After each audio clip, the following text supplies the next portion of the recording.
Good afternoon, and thank you for joining us for the California Community College's Vision for Success Virtual Summit Series.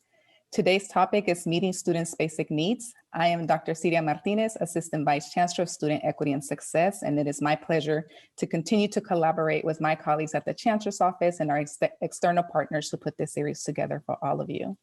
Just a reminder that our goal for this series is to help our colleges take action to lead our commitments to diversity, equity, and inclusion, and anti-racism, and centering students to move our system into the future and realize the vision for success.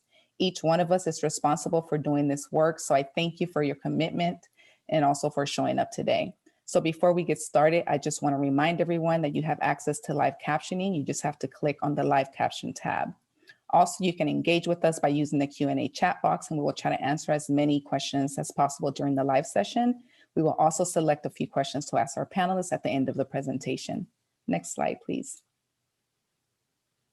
Okay, this is what our time together looks like today. Today's webinar will commence with an introduction from Vice Chancellor Rebecca Ruan O'Shaughnessy, and she will be followed by our distinguished panel of students and campus leaders who will synthesize the theme for today on how do we improve and how do we show up for students and embrace the vision for success commitments. They will also explore with us how they have helped students meet their basic needs during these unprecedented times. Our presenters will focus on the cultural shift from the deficit mindset to a culture of caring that is needed to redesign the delivery of student support services to enable student success outcomes.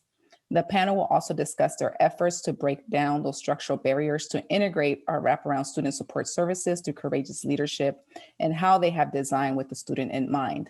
We will have time at the end for Q&A, and this will be moderated by our Vice Chancellor, Rebecca Ruan O'Shaughnessy. We will end with my closing remarks and instructions on how to transition to our regional networking time. I'm really looking forward to that. I hope you are too.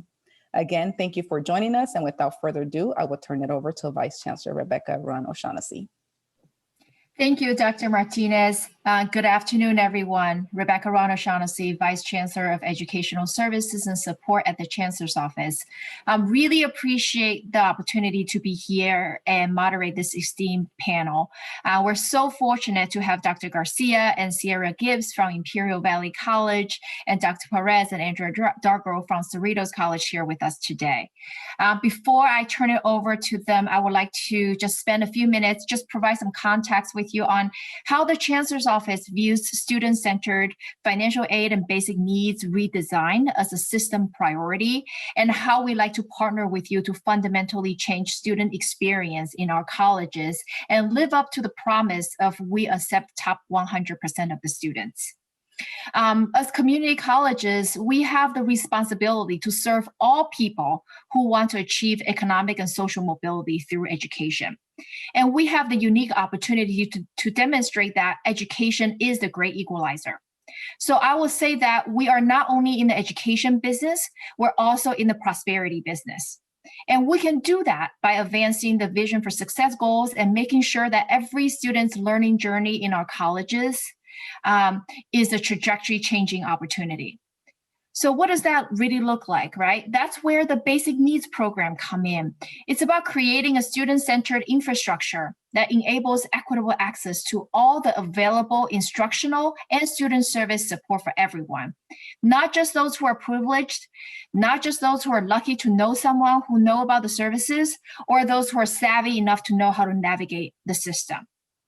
And at the same time, it's about leveraging our existing identity and other categorical equity programs to provide above and beyond evidence-based interventions to address additional challenges students are facing.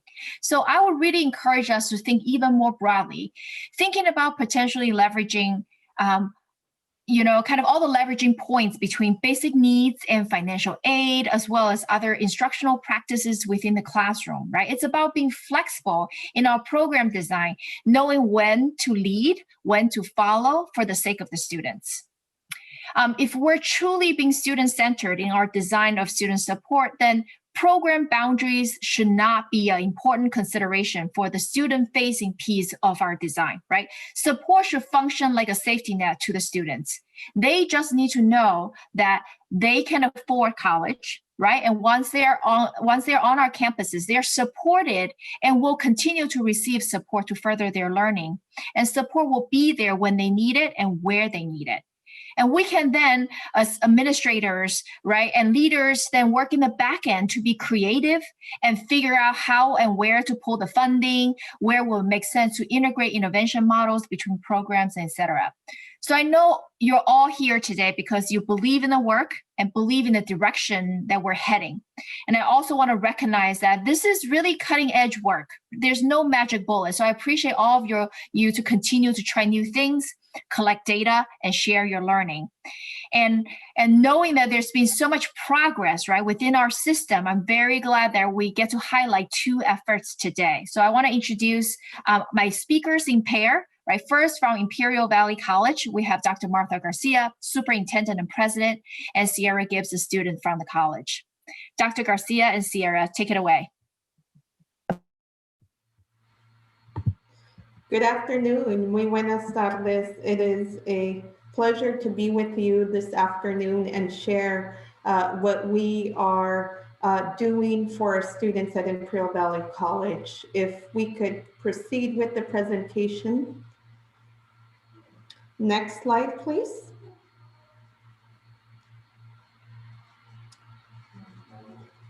There is a previous slide before this one. I want to start with my purpose and my why. My purpose is to lead institutional transformation through forward-thinking change that makes students the center of our working environment and is focused on increasing success, equity, and access to higher education. My why: I'm a proud graduate of Imperial Valley College. Never in my life did I presume I would become the first female superintendent president for that institution. I have experienced struggles in life myself, and frankly, there is no shame. And it is important for us, especially for me, that I've experienced food insecurity as a young adult, to try to do everything that I can to support our students. Next slide. At IVC, we provide comprehensive basic needs support to our students, and I'm going to focus on especially our housing projects. But I'll briefly highlight the initiatives that we provide for our students. We attempt to address food insecurity, housing insecurity and homelessness, provide transportation support, hygiene kits, textbooks and technology needs, and we have support from the Department of Social Services. Next slide. In regards to food insecurity, I would like to convey that we administered a survey, a pandemic survey. And during that survey, and obviously the results of it, indicated that what students needed the most before the pandemic and during the pandemic was access to food. So at IVC, we've created the IVC Kitchen, which is a food pantry. Prior to COVID, we were serving 1,700 students a month. During COVID, we have served about 3,500 students and community members through emergency drive-through food distribution events. And we have also delivered food in a contactless manner to our students who have been impacted by COVID. So we would, the team would deliver food and leave it outside their apartment, gate, whatever was necessary to support the student. We do have a partnership with Imperial Valley Food Bank, and through that partnership, we serve about 140 homes, which is about 600 people per month. And that food that students receive, aside from what we provide through the IBC kitchen, includes meat, dairy, produce, and we also provide support with CalFresh screening. Next slide, please. These are some of the pictures, and obviously this is pre-COVID, but I want us all to remember that even though we may not be fully on campus as we were pre-COVID during the fall, I at least for Imperial Valley College, we will be increasing our face-to-face services and instruction. And I want my students to know that they'll be able to return to campus aside from providing or picking up food through emergency food distribution events to our IBC kitchen. And these are some of the pictures of what is provided to students. Next slide. Housing, insecurity, and homelessness. Imperial Valley College serves about 210 self-identified homeless students, of which 149 are aged 25 or younger. And I want to, this is, the assumption is that this is probably similar at the other colleges, but what has been, for the community, what has been a misconception that they had that has been clarified is that most of our students who are experiencing homelessness are very young, much younger than they assumed. And we've created 2 housing communities to support these students and provide a safe living environment. This is not enough. However, it is providing hope and support to our most vulnerable students. Next slide. I'll talk about Lotus Living Rise Above Resilient Community. This is a dream that started about 2.5 years ago. And frankly, I never imagined that we would be here at this point when Imperial County has been extremely impacted by COVID, sharing with you that the project has been completed and students will be moving in soon. Next slide. The city of El Centro, who is amazing and believed in our project and our students, applied for a home key grant and received a little over $3 million. The location of this project is on 12th and Bradshaw in the city of El Centro, which is about 4.5 miles from the college. 26 single tiny homes are located at this project, and the tiny homes measure 170 square feet.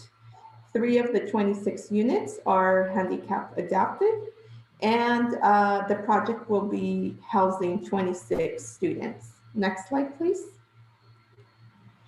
The location, as I stated, the project is located 4.5 miles from the college, but what's most important, there is a bus stop that's nearby, just not even a block away, and we are advocating to ensure that there is a bus stop that will be located right in front of the project. The students could ride a bike to the college, and there is access to food within walking distance, grocery stores, Starbucks, Target. So it is a perfect location. Next slide. This picture shows the project, and frankly, to me, it's beautiful. This is what my students deserve and a lot more. And I can't wait for them to be living in these units. And they look small, but once you go in, next slide, please. The students will have everything that they need.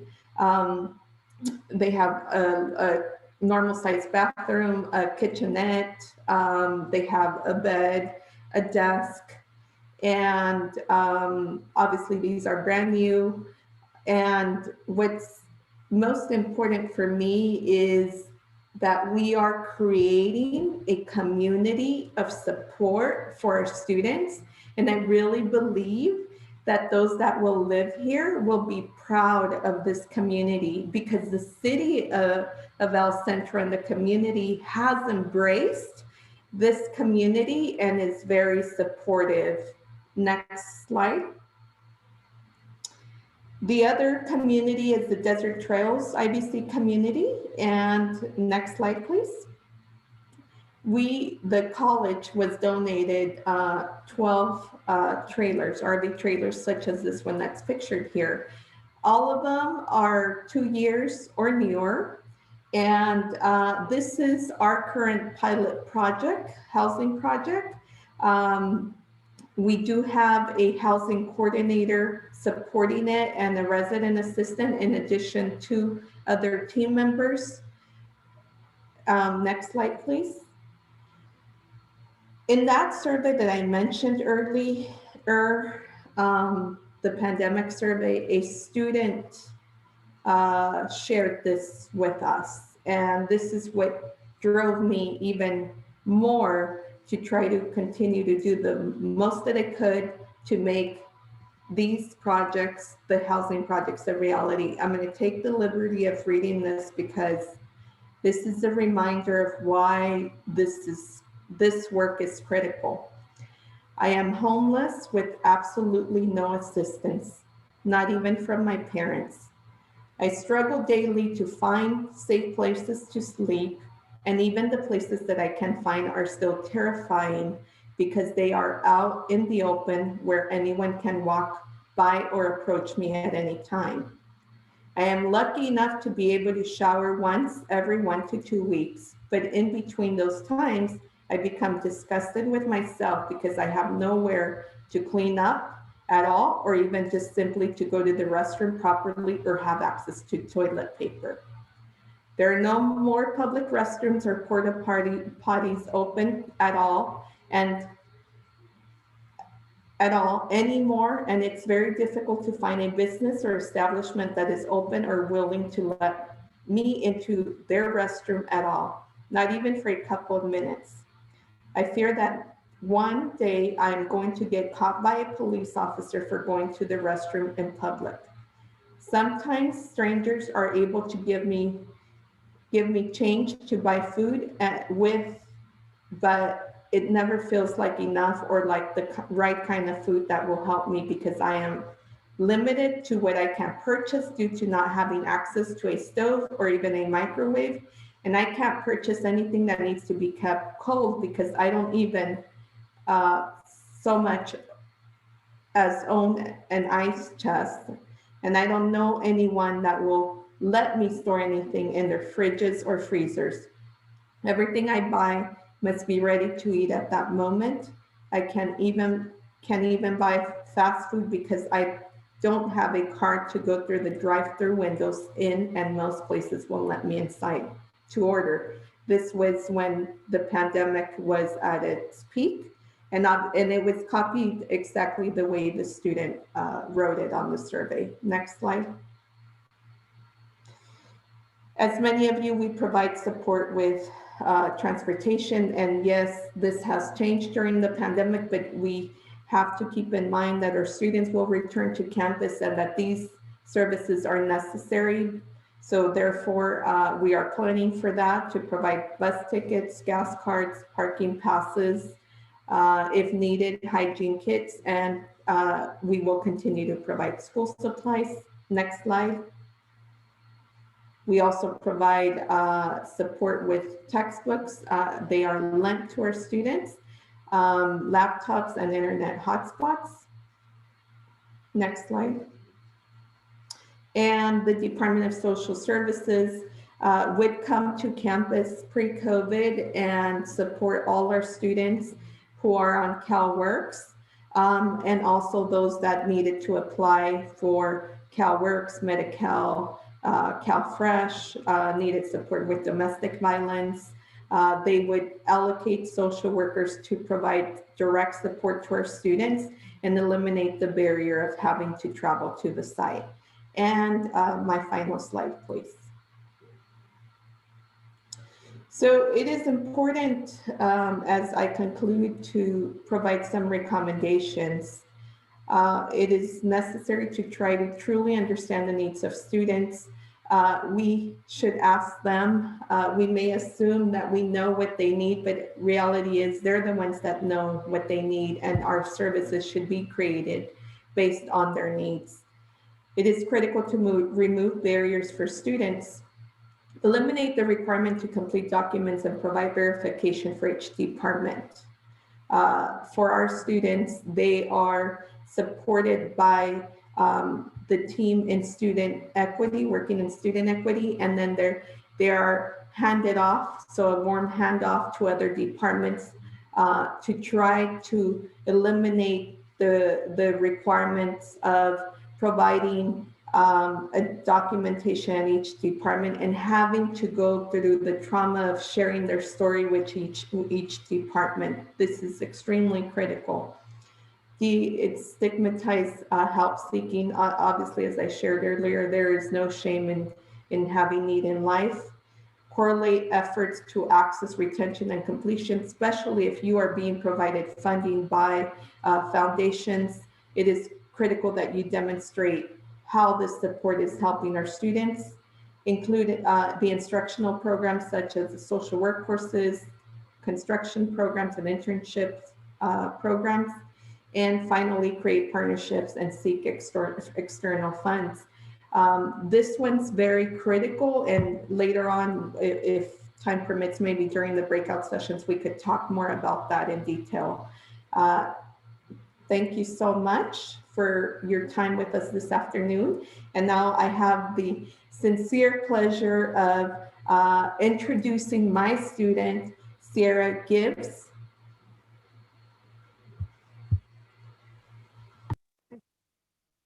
Okay.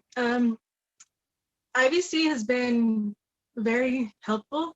As soon as I signed up, I filled out the application, and there's a section where they ask if you need housing or food or any of that. And I checkmarked the housing box and submitted my application. And not even maybe an hour later, Student Equity called me and let me know that there was a housing program, which I wasn't aware of. So they advised me to put an application into the housing program. And 2 days later, I got a call from the housing director, and I was at the orientation ready to move into my RV.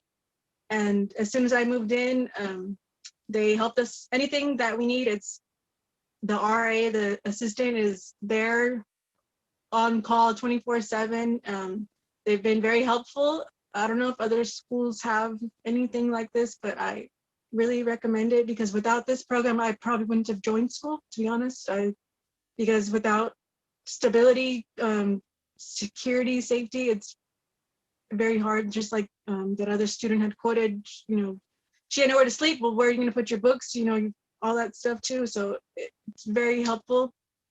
And the housing gave us laptops, hotspots, fast service. I mean, I don't have a car to go pick it up. They dropped it off. Same thing with food. They dropped off food just a couple weeks ago, actually.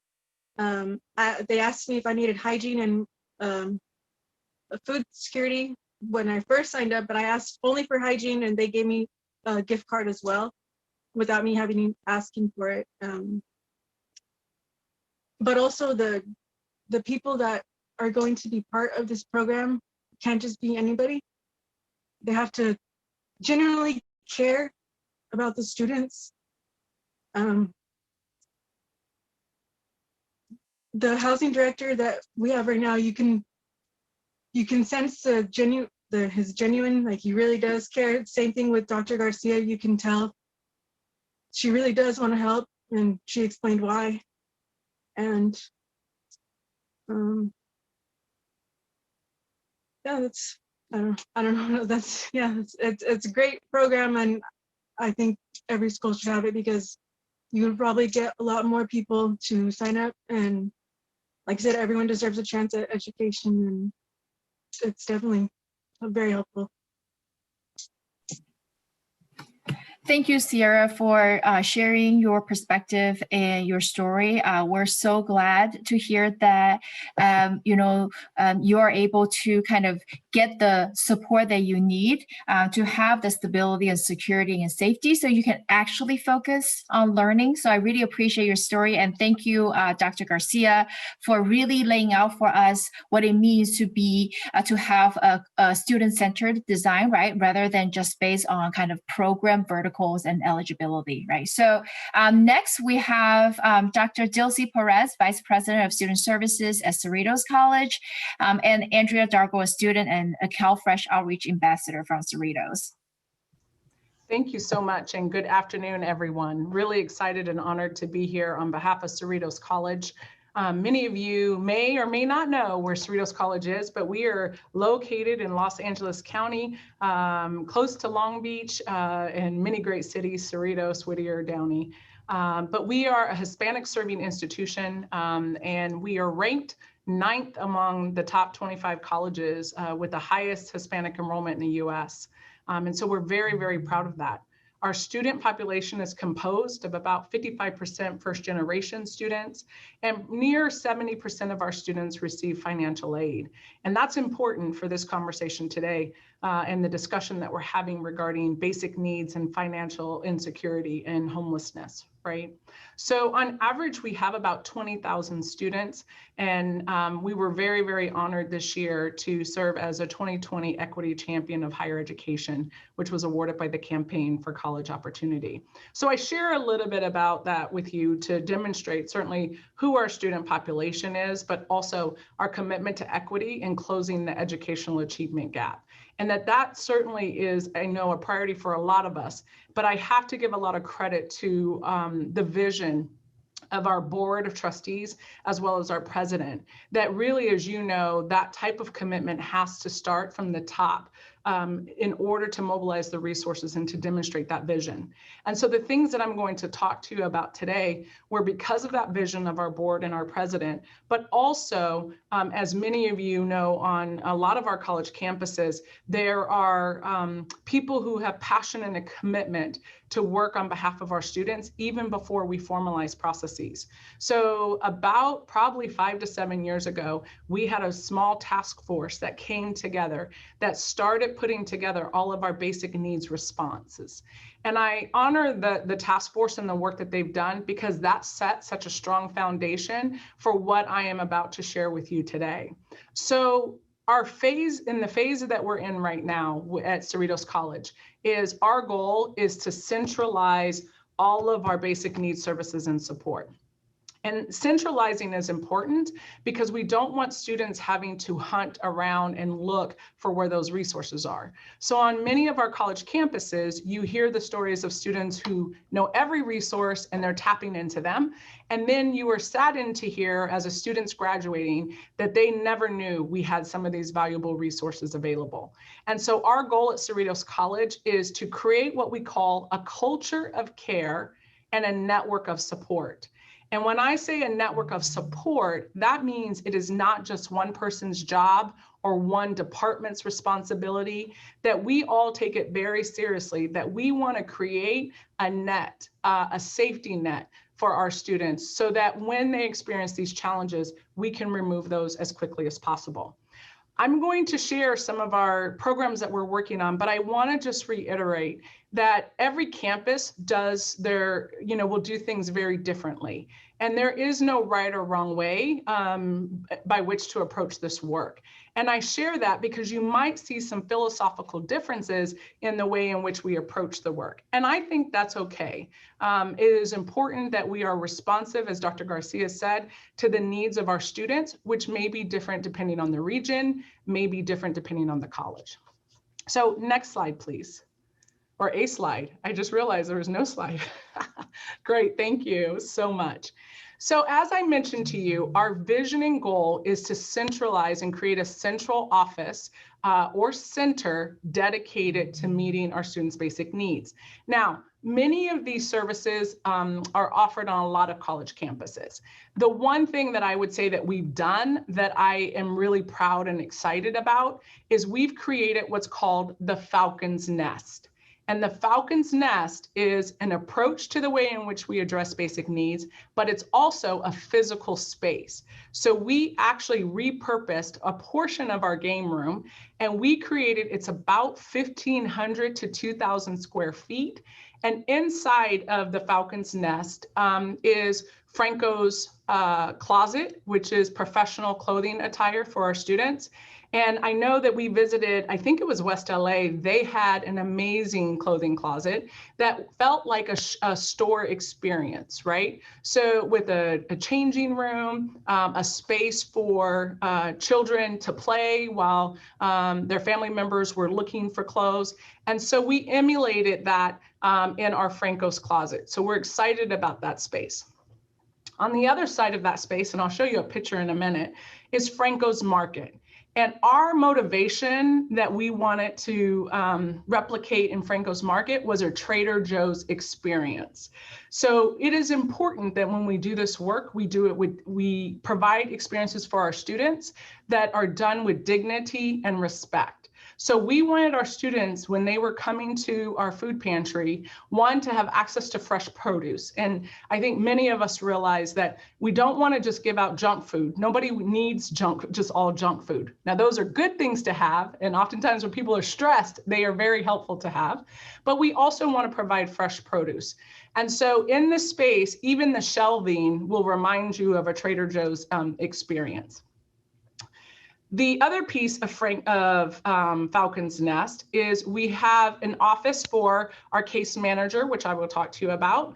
And then we have a community agency office that is open for our legal services that we have with CHRLA. It is open for our partner Homelessness to come and meet. We have representatives from local agencies that they can come and meet with students in private inside of this space. So we are very, very excited about the Falcons Nest. And that was important to us as we began to centralize the space, that it felt like a very welcoming and inclusive space for our students. About a year and a half ago, we hired a case manager. So her name is Pamela Sepulveda. She is a licensed clinical social worker, and her job is really to create the infrastructure and the system that is behind the Falcons Nest. So online, we have a referral system that we use through Maxient, where anyone can refer students that need additional support for basic needs to the Falcons Nest. Pamela and her team get those referrals, and then they address each one individually to make sure that the student is getting the support that they need.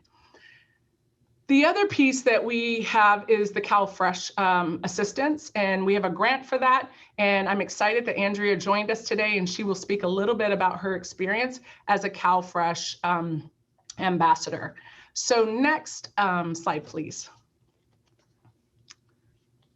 So I lied. Can you go back? So if you look in the middle slide there, there is our housing project. And so we are very, very proud of the work that we have done around housing. So essentially what happened is probably about 3 years ago, we began to do work with Homelessness Incorporated. And Homelessness, they are the rock stars of providing services and support to our students who are experiencing homelessness.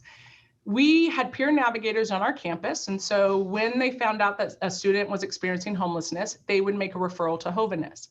Homelessness would then take the student referral, would meet with the student, and then place them in the community in appropriate places. Well, while we had that relationship, we also had a developer that came to us about 2 years ago and said, I have 7 townhomes that I have built 5 minutes away from campus that I would like to see if your campus is interested in purchasing. So I told you about the vision of our president and our board. They decided that they wanted to purchase this property. So we call it the Village, and in the Village, it will house and support between 24 and 28 students in the space. Students can stay in the housing as long as they need to as they graduate. Now, for us and our campus, we decided that we didn't necessarily want to run the housing project. And so I say that because I used to work in 4-year, and so I worked in Res Life, so I know what all of those things mean. And I also know that Homelessness has a lot of experience in running and working and expertise in working with students who are experiencing homelessness. So Homelessness runs our property at the village. So we own the property. They have written a master lease agreement with us. They pay us rent and they run the property. Now, before we opened up the village, we sat down, Homelessness and I, for weeks and wrote out what our criteria was for students who would live there. We wrote out our MOU. We established a FERPA agreement so that they are essentially an extension of the campus. And so they have access to student transcripts and how they're doing in school so that we can provide that holistic support to students. In addition, we also received from the Chancellor's office, thank you very much, the AB 74 and HIP funding, which we received $700,000 a year to also provide additional housing support. So we met with Homelessness and we decided, because we had done the Real College survey, that the next population of students that we wanted to support and knew that we needed to support were those that were over the age of 24, right? So 25 plus, and those with family members. So we currently offer the opportunity for students in those groups to do master lease agreements with Homelessness across the community, quite honestly, and get supplements and help with their rent. In addition, we decided at Homelessness that we wanted to provide a prevention program because we wanted to help students not become homeless. And so what we did is we set aside money to help students for up to 6 months pay their rent. They go through financial literacy courses with our team so that they can begin to understand or be reminded how to handle their money effectively. And that way, we are hoping to see through that program that they will have the ability to not become homeless. We are excited about this. We just have met with a third-party evaluator because for us, it's important that we are evaluating our projects from beginning to end. And so we look forward to sharing the outcome of our evaluation soon. Next slide, please.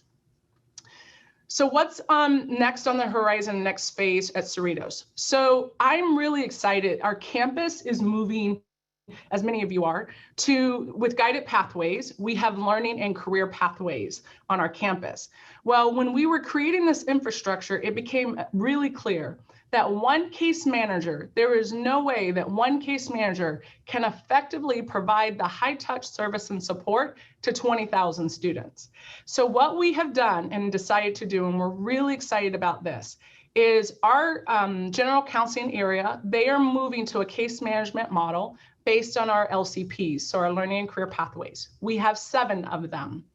We are hiring MSW interns that will report to Pamela Sepulveda, our LCSW, who will serve, one will be assigned to each LCP team so that they are able to provide a higher level of support and service to each of the students in those LCPs. So she just finished interviews and they will be started and running in July and August. And so we're very, very excited about that. What you're seeing on the top picture is we're doing a new student services building. And it's interesting when you look across the nation. I went to a presentation for a college a few years ago, and they were creating a center, right, like a Falcons Nest. And they asked students, do you want that center to be hidden in the background so people can't see that you're going in? Or do you want it to be prevalent and out front? And it really resonated with me that they wanted it to be out front so that students knew that that was a service and support. And so the pictures that you see are on the very front of the building is our Falcons Nest for students to come and know that that service and support is there.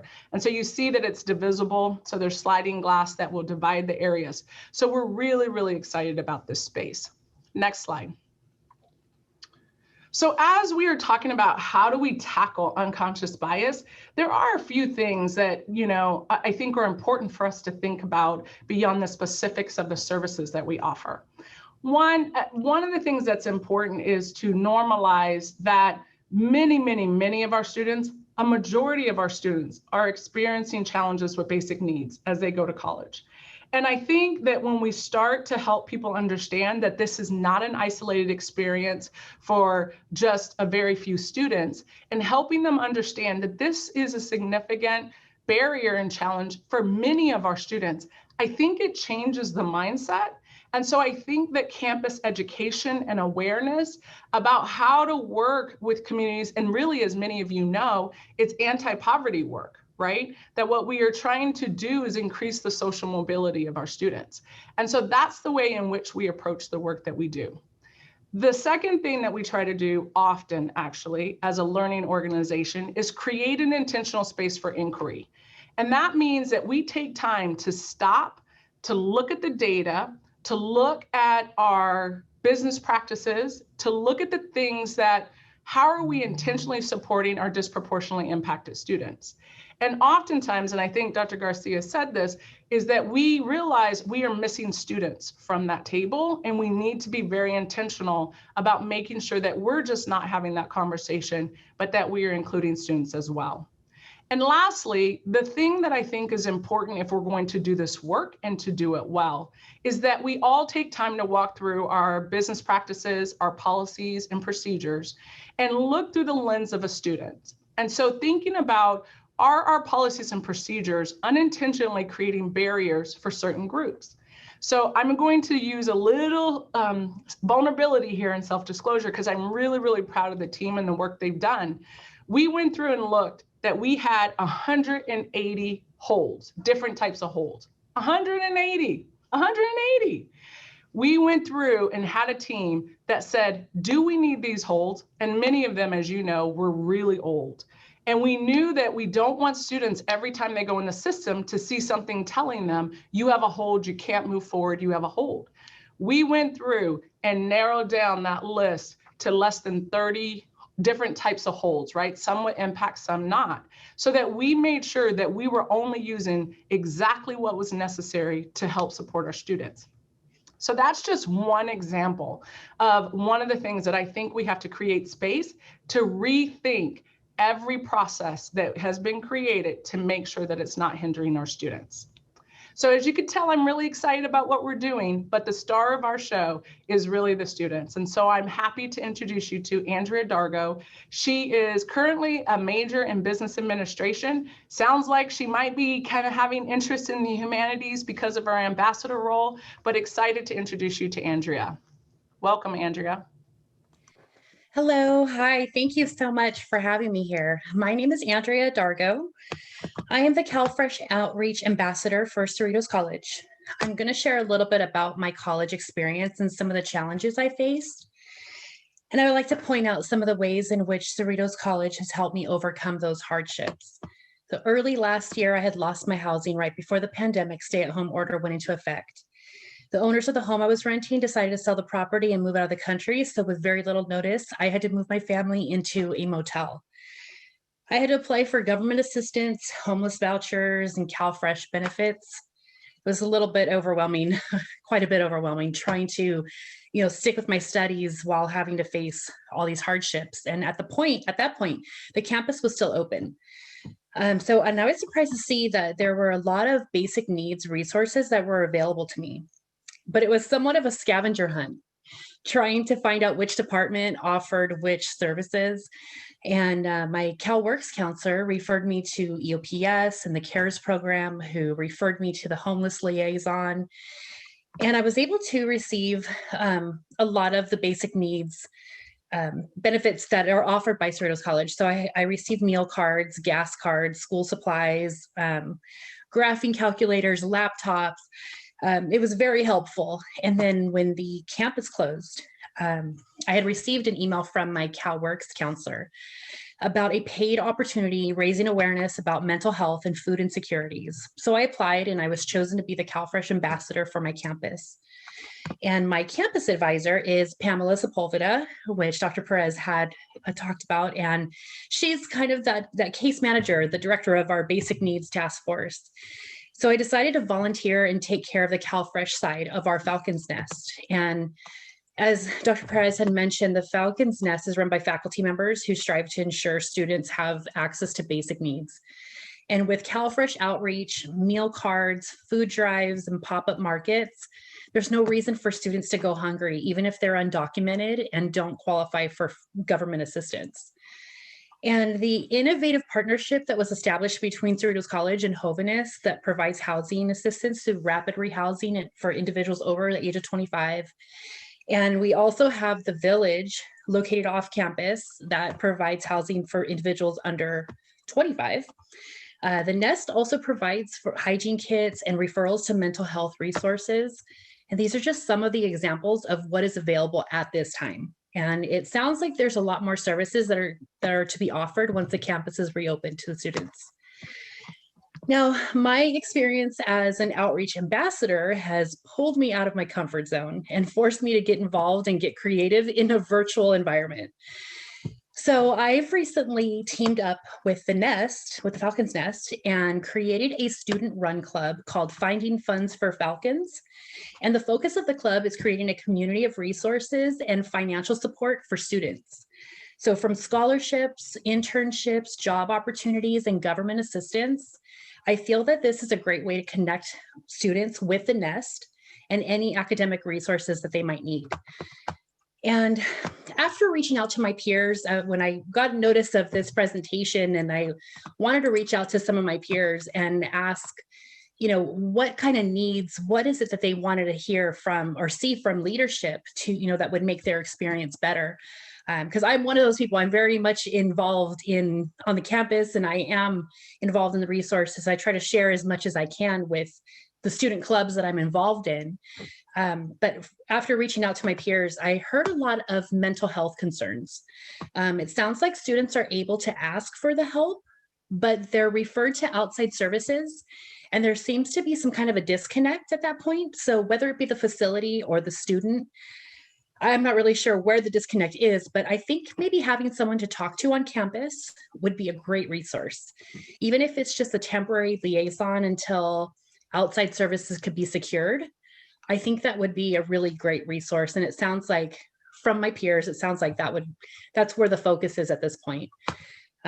Overall, I feel that Cerritos College has really gone above and beyond to help provide basic needs for students.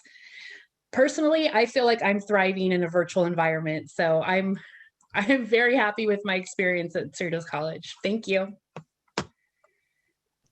Thank you, Andrea. Great job. Thank you, Andrea. And thanks to all the panelists for sharing. It's so inspiring to see all the innovations that are taking place in our colleges. And I love how I think everyone started with data, right? So I really see how you're able to gather data, new information as well, to rethink, reevaluate, and redesign, and really, and looking at impact of these innovations, right? Through both qualitative data and really kind of quantitative data as well. And the student experiences certainly are in the center of these decision making. So, so for the next session, which is the Q&A session, I would like to start with a couple questions, and then we'll go into some of the questions you all brought up in the chat. So feel free to continue to type in questions in the chat box. So, I feel like this work, right? So the story is inspiring. I think of kind of like the ducks, right? When we see like it's a beautiful outcome, but obviously the school administrators and leaders and program support is really kind of paddling hard underneath the water to make it happen, right? So from program-based, really, it's really, I think about fundamental shift in the thinking from kind of program-based, funding stream-based to student-centered. And that kind of redesign will show up in the way you leverage funding or engaging in internal and external partnerships. So I would like to first pose the first question to Dr. Garcia and Dr. Perez. What were some of the challenges in your redesign process? Frankly, for us, this journey started in 2016, and we implemented a philosophy from a social services standpoint, and that was new to the student services team. I had the honor of leading that effort as a former Vice President of Student Services. And we were very intentional in who we started to hire. Obviously, employees with masters in social work, employees who had experience with homelessness, nonprofit organizations, much more focused on a social services perspective. And I have no shame in sharing that I was a CalWorks participant at once. Andrea, thank you for sharing that. And that experience in itself, and remembering the services that were provided that really helped me to succeed, is what drove us to implementing this philosophy. So implementing a total new philosophy, and then also a culture shift that there have been people that even till now continue to question, why are we doing this work when we are primarily should focus on our focus historically on providing higher education? Well, reality is, if students are hungry, if students don't have a safe place to live in, they don't have stability, how are they going to learn? We cannot be complacent. I cannot be okay with myself when I know the conditions my students are living in. And then it is also important to be honest with ourselves and recognize that there will never be sufficient funding to provide these services, which is why we seek additional funding resources. And I personally invest a lot of time in that, because I need to ensure my students have the most that they can through our services. Not having funding or enough funding, that's not an excuse for our institution. We don't utilize that as an excuse. It cannot be an excuse when students are living the experiences that they are, but yet they continue to have hope and continue to return to our institutions. So those are some of the challenges. However, no excuses. Our students deserve the best. I think that I would say really quickly 3 things. So when I talk about the village and the vision of our board, I think that the questions, and probably Dr. Fierro gets our president more questions than anything, is that we did have to rethink how we use funding. So our campus utilized general funds to purchase the property, which is something that is really, I think, innovative and cutting edge that he did. And so I think the point in what I want to reiterate is that we have to have courage, that our leaders have to have courage to do something that hasn't been done and to do it differently. And so I would say to you that I think he thinks about funding and thinks about opportunities in very unique ways. And he's always open to new ideas. And that has helped us tremendously in building our model. The second piece that I would say is that when you create centralized support for us, it has been interesting because I did not realize just how many individual food pantry spaces we had in the different offices. So every office, and Andrea could probably tell you, had a food pantry of some sort. And we really had to have this conversation of, okay, so do we need a food pantry in every office if we're trying to get everyone to go to the centralized location? And so there is this re-navigation of people want to do right by students and get them services quickly, but yet we don't want to duplicate services across the college either. And so it is a delicate balance.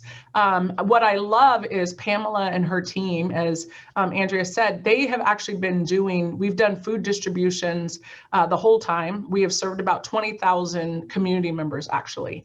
And what she does after the food distribution is she takes any leftover food and takes it to the Falcons Nest. And then every Wednesday they give it out to students.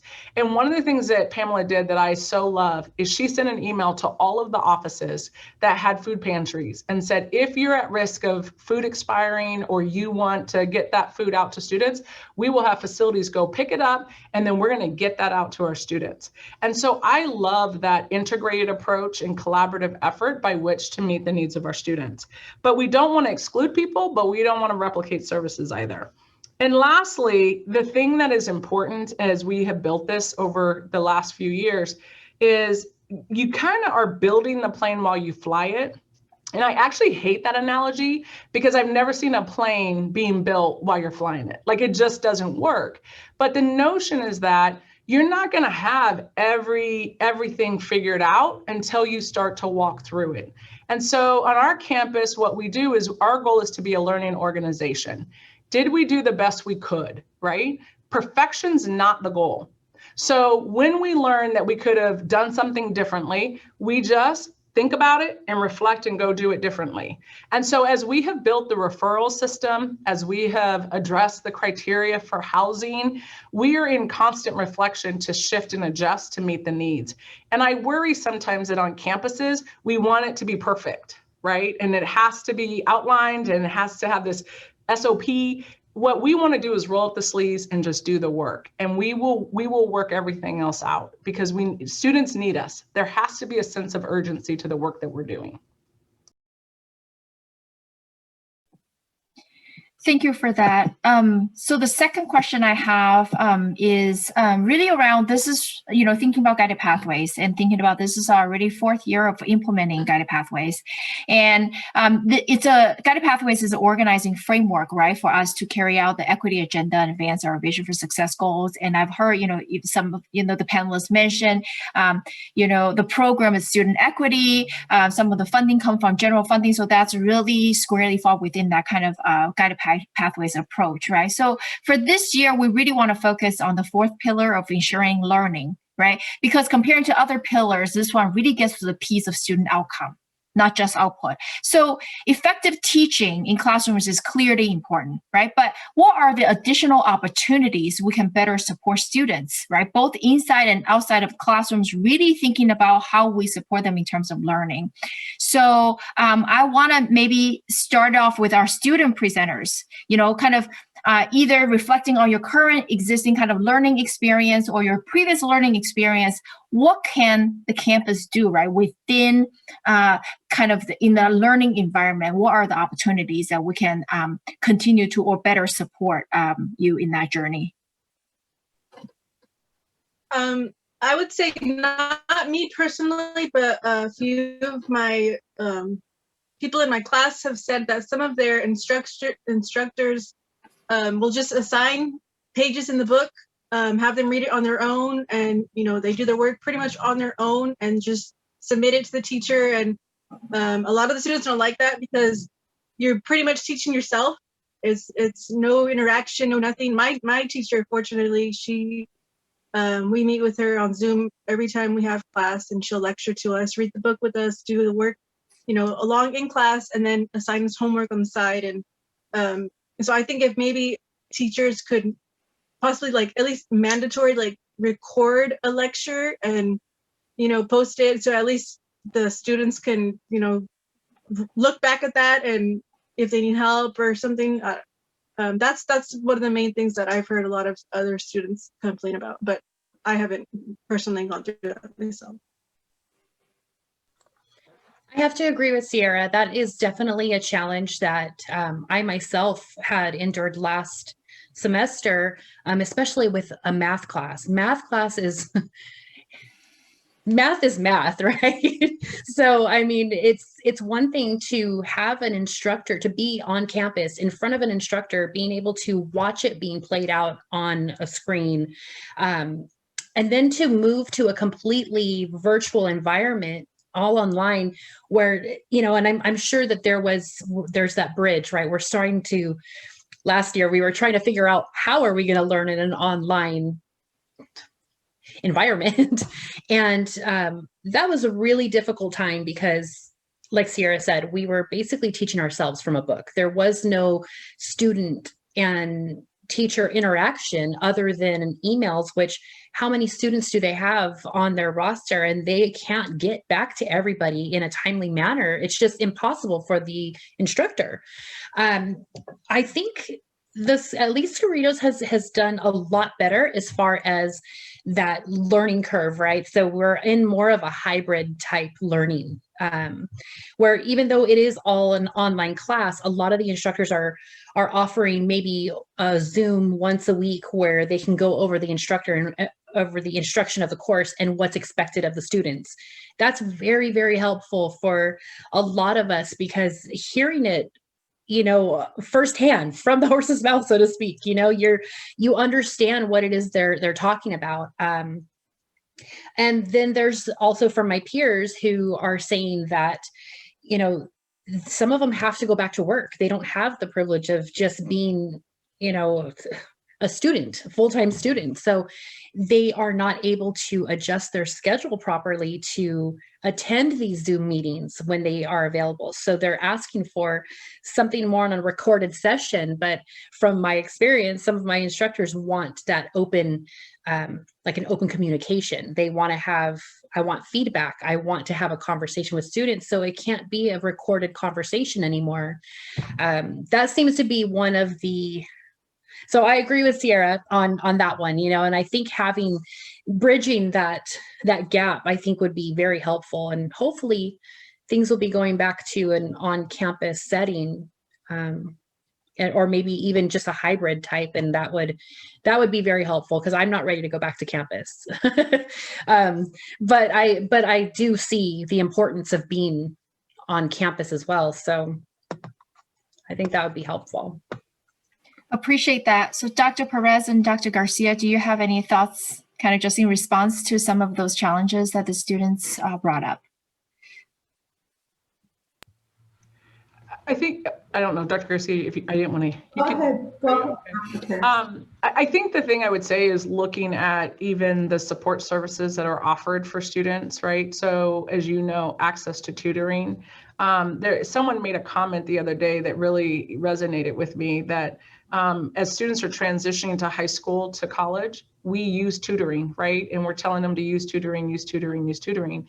And we have to remember that in K-12, tutoring is not it's not always free, right? And so we're offering this free service thinking students understand that they don't have to pay for it. And so even a reframe in that language around that these services and support are here for you, you've already paid for them. We want to make sure you can access them. But the other component that I think is important as well is making sure that they have access beyond our traditional hours, right? That they need the evening hours as well as, and students think about the number of people that study late in the midnight hour, right? And having access to those tutoring support and resources is our goal in the work that we're continuing to do. And one thing, and I know many people probably have tackled this or thought about it, is how do we provide childcare while someone is getting tutoring, right? And that was the work that we were starting to do prior to COVID, is creating a space like when you go to a gym and you can go to study and do your tutoring, but also your child, right, or the person you're caring for will have some support and services while you're doing that. And so we will continue that work when we get back, obviously post-COVID, but I do think it's rethinking things to make things a little bit easier, that there's not so much effort that has to go involved to get the resource. And I'll briefly add, aside from tutoring, obviously that's a critical support that needs to be offered for students and that students need. Frankly, it has been difficult to transition. It has been so difficult, and some of our faculty never intended to offer online instruction. Because we were a community college that was offering most of its courses face-to-face. We will never be who we were pre-COVID in regards to the number of courses that were offered face-to-face, and specifically thinking about the percentage. However, it is critical that as we provide the support to students, that we also provide the support to faculty. That the necessary support, not only from the DE coordinator, but also from an instructional specialist who focuses on supporting with technology. And now we're adding a liaison, faculty liaison, who will support faculty, continue to support them, because there are many faculty that, based on our current situation, have decided that they're going to become DE certified and will continue to teach online. there will be an additional support system. But at the end of the day, for me, it is critical that we do everything that we can to support the students. And just like Dr. Farrell does every month, he provides an opportunity to talk directly to students. I do that as well. And when students contact me or share their challenges, then that situation is addressed. It is important that when students are seeking for support, that we address their needs. And sometimes, frankly, those conversations may be difficult, but at the end of the day, we need to understand that this has been a difficult transition. However, we need to ensure that we're placing the students first. And how do we support the staff and the faculty to support our students? Thank you so much for that. And as I kind of think about, right, the new normal that say post-pandemic would never look like, right, the old normal before we went into the pandemic, right? So when you think about, in the physical environment, inside the classroom, outside the classroom, those are two physical environments, right? But in the online environment, it's essentially the same, right? So there's some questions from the chat around kind of really that's speaking to kind of the symbiotic relationship, right, between faculty and student services, how to best really create that service, right, to the students, right? So some of the questions there are, what mechanism do we have currently to help faculty understand or help their awareness in terms of the current resources and infrastructure they're available to the students, so then they can, right, refer students to these services and support. And then, at the same time, I will say, how do then student services also provide that feedback, right, to the faculty, so then that will kind of inform faculties in terms of their academic support, right, for the students. What are your thoughts in that kind of relationship and closed feedback loop? So for us, I've had this opportunity on other campuses, and we did this right as we hit COVID. We created what's called Cerritos Cares. And so that is the first stop for all things students. So essentially, there is a website that has Cerritos Cares. We have a team behind the scenes who receive every single one of those emails, which range from basic needs to I can't sign in to for lack of better words, one of the departments is not calling me back. So the way that we have set up Cerritos Cares is that each faculty or academic area has identified a liaison that serves a point of contact for Cerritos Cares, and then each student services area. And so when the team gets that email, they will do their best to answer the question for the student, or they will do a warm handoff to the point of contact so that the student knows that they're going to get support. So those emails are answered the same day, but no later than 24 hours. And so that has been instrumental so that students don't have to hunt around if they don't know where to go. And faculty, the same thing, can go here, get the answer that they need, and get the support they need in a timely fashion. That's just one of the things that we've done. From our standpoint, we continue to remind the entire team at the college of the services that are provided to students. It is important, especially because faculty are so busy right now, that we continue reminding them of the fact that we have all these services available. And there is a link, as Dr. Perez shared earlier, it seems similar to what she shared, a link where anyone, staff, faculty, or a student could request support, basic needs support, and that form is directed to student equity, and then from there it is determined what type of service is necessary. I do want to reiterate, as Andrea stated, we have seen an additional increase of support, mental and psychological support that is needed. That was a need students had pre-COVID, but now it is further needed. And that is one of the services, one of the very few services that we offer face-to-face, even during the pandemic, it was necessary for us to address that need.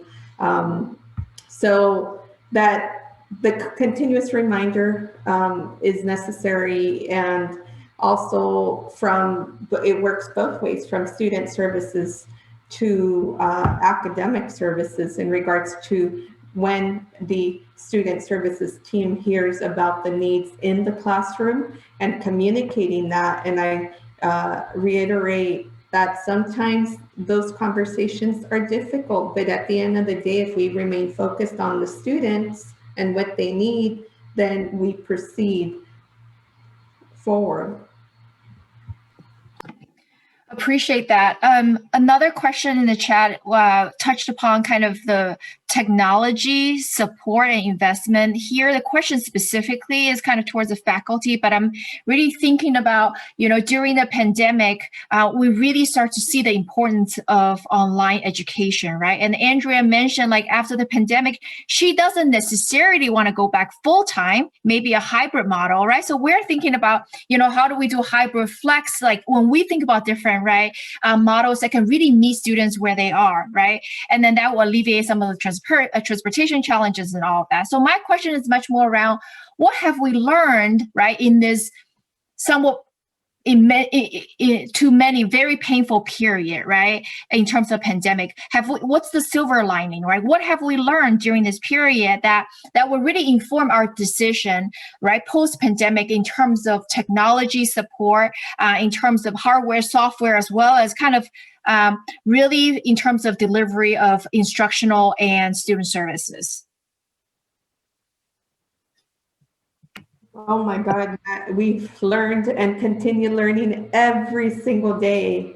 But as I stated earlier, we will never be who we were pre-COVID. And I will briefly share, the college gymnasium was converted to a federal medical station.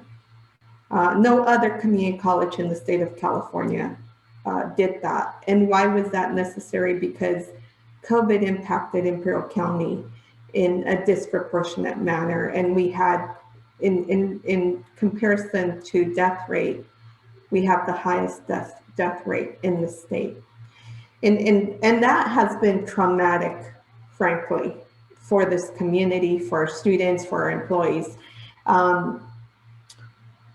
I believe that experience has really shaped and will continue to shape the decisions that we make. Our transition to the campus will be gradual, and I will go ahead and address the question: are you returning to campus during fall? 20% of our instruction will be offered face-to-face, and we will offer face-to-face student services by appointment. As our situation gets better, obviously we'll increase that. But I make that statement because it'll be a gradual transition, which means that we need to ensure we prioritize supporting our technology needs and support for faculty. As I stated earlier, we did hire an instructional specialist.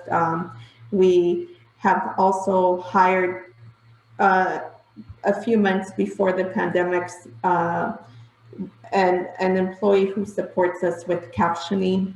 And we realized that was extremely critical pre-COVID, and now even more so. And as I stated, we will now have a liaison who will be supporting the faculty, specifically those that will continue to teach online.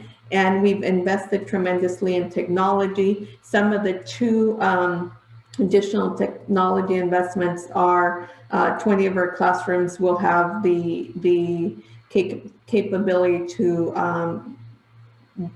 conduct our instruction via media or stream live, as well as we realized that our computer labs on campus obviously were greatly utilized, but now to be able to, for students to log in from their home and access every application and system that they would be able to access on campus is also our next priority.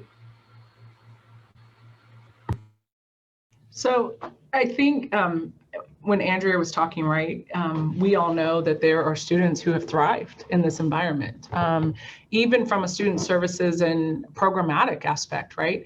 I was at a LGBTQ plus event the other day that had over 50 people, right, that maybe normally wouldn't have as many because of the effort that it takes to get there. And so I think we are seeing increased engagement in many areas that we would be crazy not to continue to maximize being online and having that flexibility.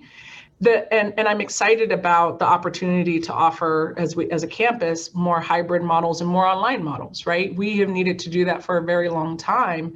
And I think that, you know, many of our for-profit colleges and colleagues have done that for a very long time, and we have been slow to do some of that. And, you know, when we first went, think about a year ago, right? Everyone was like, "Whoa! We can't have this online, we can't have this online." And in 2 weeks, you know, most of us had a lot of those things up and running. And so we can do that. And so I would say to you that I hope that we continue to maximize those things for students like Andrea that want to have more flexibility and to participate in that way. But I also am reminded that when we did COVID surveys, and we did a COVID survey about return to campus.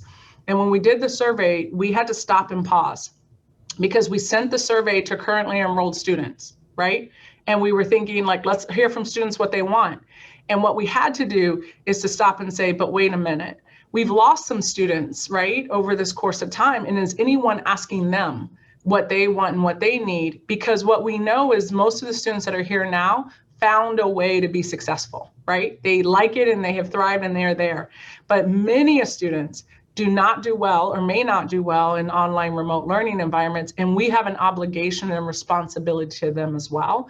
And so I just encourage, as we're conducting surveys and getting student feedback, don't forget the voices of the students who aren't here now, who didn't feel like they could do this because of COVID, right? Or because of online learning, that we are obligated to meet their needs as well in the future. So I would say to you, you know, even from a student services perspective, we went through a business process analysis some time ago, and the consultant asked us to put a GoPro on a piece of paper on campus, right? And they said, you follow that piece of paper in all the offices that you have to get signatures in. And that was really interesting, because I bet if we had done that last year with the GoPro, we would have been shocked at the number of offices and hurdles that we put for students. So I tell you now, students, they're not going to let us get away with that. They shouldn't let us get away with that. There is no reason why a lot of our processes can't be online, where they could fill it out, right, and get it submitted without having to come to the office. So I would say to you that it is a really exciting time. I am excited about the possibilities and a little bit nervous as we recreate ourselves. Thank you for that. And we have time for one last question, and I would like to kind of follow that GoPro piece of paper analogy, right? A lot, you know, we talked about a lot about coordinating services, right? And then there's obviously you know, it will be beneficial to have a physical hub for students go to get all the services, but we know students need support in every aspect of their college life, right? So it's actually not physically possible to put everything under one umbrella, and that's our college campus, right? So how do we, you know, what kind of advice would you give to staff who wants to bring different programs under single umbrella, and sometimes it's under physical location? I think that helps people conceptually, but how do we really kind of shift that mindset to really help, you know, in terms of student facing, it's a seamless, right, network of support. And then how do we kind of organize in the back end with our program staff to kind of understand, even if we're not in the same building, we're really working towards the same goal, and then really need to have that seamless transition behind the scene. So I could briefly answer that. So I would say my recommendation is to not start with your current structure. To create a space that you can think about what the ideal organization, structure, right, business practice might be from the lens of a student. And so I have to give a lot of credit that I've been at Cerritos for 2 years. And, you know, they tell you in your first year as a vice president, don't do anything crazy, right? Like any leader, they're like, the first year, you just go learn the culture, right? And I had some very seasoned deans that had been here for a long time, and one of them was about to retire. And I was like, in the fall or, about 6 months from now, I want to really rethink how we're doing student services. And she came to me and she said, "Why are you waiting?" And I was like, well, because I'm a new leader. I don't want to do anything crazy. She said, "I think the team and folks are ready now."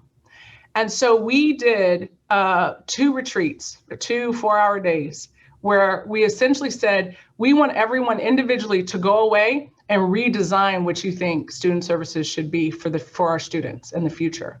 And folks went away, came back with some really crazy ideas, like amazing, crazy ideas.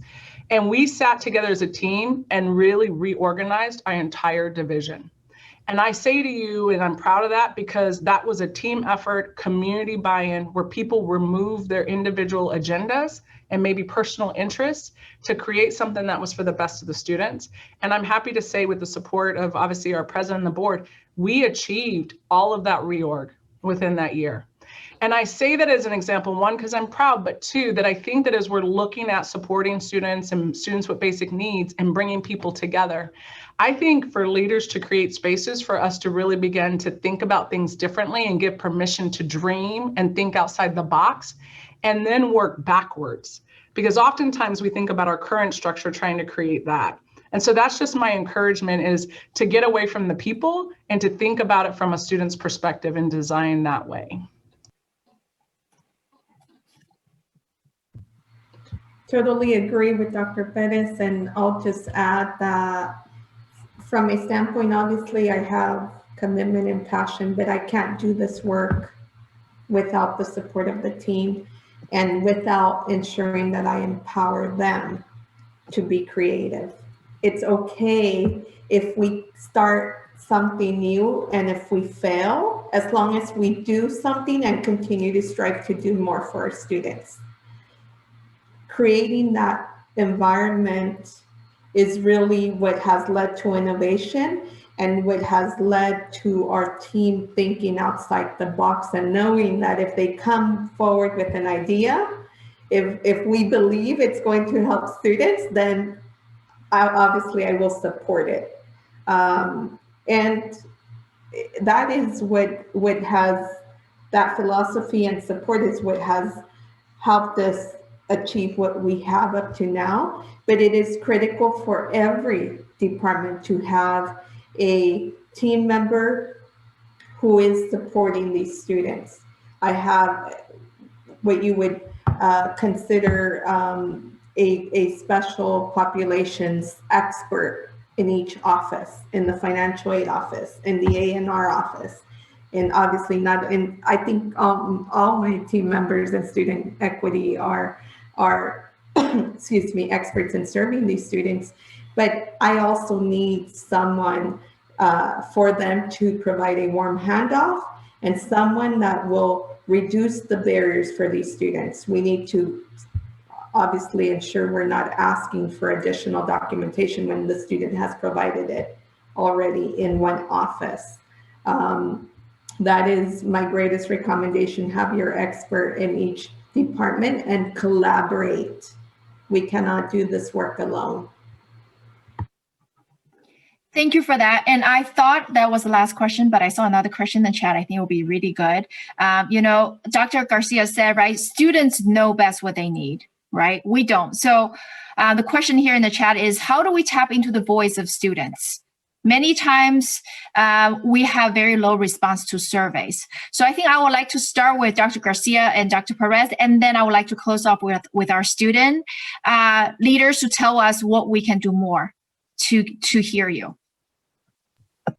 So I shared earlier, pre-COVID, I would essentially place a desk or a table in the quad and then remind all students, come and see me, anything you need, whether it's you need additional support, you have concerns, come and meet with me. And then I would like give cookies out or pizza or something.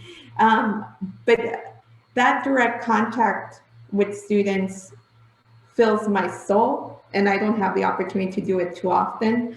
Obviously, students will email, they feel comfortable enough to email, but not every student feels comfortable enough, right? And now virtually, I'm doing that, whether it's through Zoom, live Facebook, I've done Instagram. And my last meeting with students, I had about 300 in attendance, which is the most I've ever connected with. And frankly, we did not have capacity for more, which is realized that we needed to increase our capacity. But at the end of the day, my message to the students is, I'm human as well, as I'm the superintendent president, and you may realize that or think of, well, someone in that role, will that person truly listen? I've had experiences in life that motivate me to do more for students.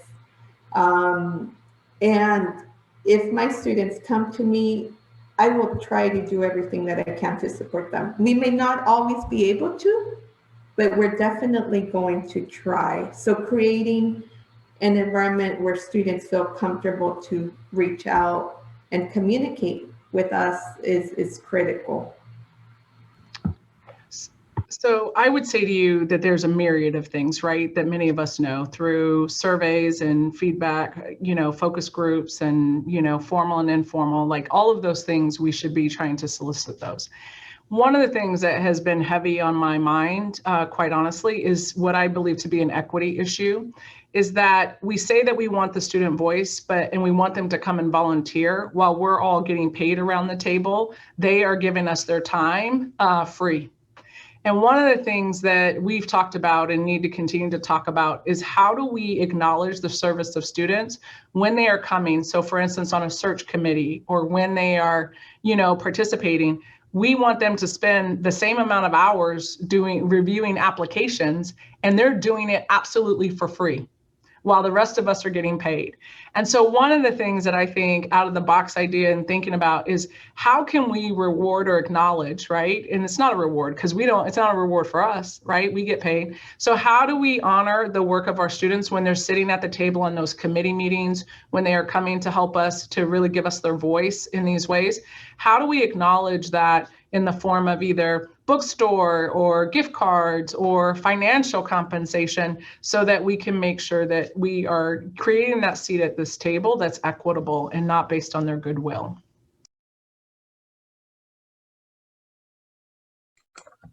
So I'm just going to jump in and piggyback off of that. So our ambassadorship program, this is kind of what it was an incentive to, we would provide you with a stipend for you to get involved and reach out and create this awareness.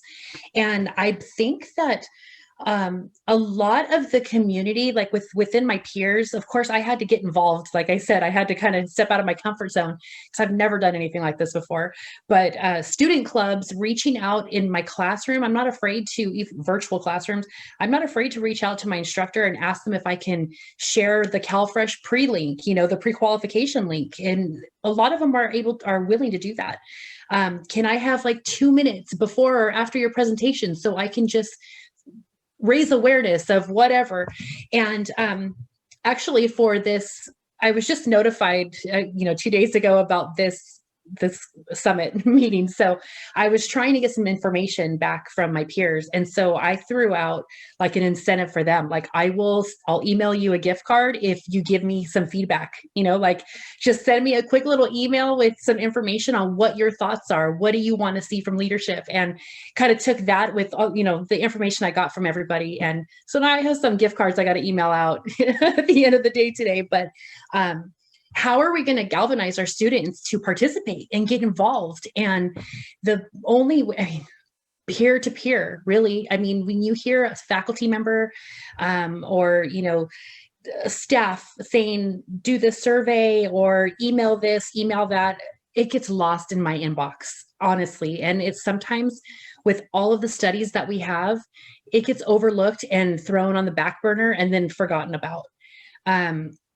But when you are interacting with students, with our peers, I've myself, I've been able to try to incentivize other people to get involved, which is the reason why I created the club, the Finding Funds for Falcon, because everybody wants money. Students, especially if they're having hardships. I mean, the only reason why I signed up for ambassadorship, because they said there was money involved. So I said, sure, why not? And I mean, if that's the incentive, students can get other students to participate and give their feedback. And I like what Dr. Perez says, is, incentivize them, offer something, and you'll get a lot more feedback, I think. Sierra, I want to close us out. Yeah, I'm gonna go with what Dr. Garcia said about the comfortable environment, because I know myself, I wasn't comfortable doing this. It's out of my comfort zone. But when I first had the one-on-one with Dr. Garcia, it made me realize, hey, she is human. She had struggles just like all of us. So it made me more comfortable opening up to her. And I think if more students had that comfortability, they would speak up and speak their mind and know that what they say is going to be taken into consideration and their voice does matter. So yeah, I think that's probably one of the main things, to let them know that it does matter. They will make a difference. Thank you all so much for being here and sharing your stories and perspectives, and for a robust conversation. I know for myself, my head is spinning with ideas, and I'm going to bring it back to my team and to think about how, us at the system level, what can we do to better support all the colleges, to really advance Vision for Success goals for our students. So I really appreciate this. So I'm going to turn it over to Dr. Martinez for closing remarks. Thank you, thank you, thank you. I think I was missing all of my emojis for the claps, the hearts, and everything based on the conversation. I would really wish I could have added to that. So I just want to close us out. I want to say thank you to our students, Sierra and Andrea, for their vulnerability really in sharing their stories today, and the reminder of the importance of why we need leaders at every level designing with students in mind. So thank you also to our leaders, Dr. Garcia and Dr. Perez, for their passion and commitment to mobilize and work on behalf of our students to meet their basic needs. I hope that what you've heard today is that it is important to create a culture of care and network of support, which will make a difference in removing all of the structural barriers that currently exist for our students. So now as we transition to our networking time, so if we can pull up the PowerPoint here. This is our time, or this is your time, I should say, where we'll transition into regional networking time. We've developed a few questions that are listed here for you to consider to start your discussion. But again, these are only suggested questions. So please feel free to use this time to ask any pertinent questions that this discussion has caused for you and that can help you in doing your work at the local level. We want you to feel free to use the time to share ideas and connect with colleagues within your region. We know how difficult it is right now that everyone's working remotely to connect, but I think this is a good time. It's an important topic and we want to continue to move this forward. So thank you. So now in order to join a breakout room, you will need to return to the Summit Agenda webpage. We'll list the link in the chat box here in a moment. So you need to scroll to the region of your college where it's located and then click on that link. You'll also, you will be placed into a breakout room with approximately 10 of your peers to begin your discussion. So lastly, please note that the breakout rooms will be closed at around 4:05. So you might want to have a timekeeper and that will conclude our today's webinar. So we hope that you will join us again next Thursday when we will focus on how to use funding structures to drive equity-centered student success. So thank you. And now let's go ahead and transition to our networking time.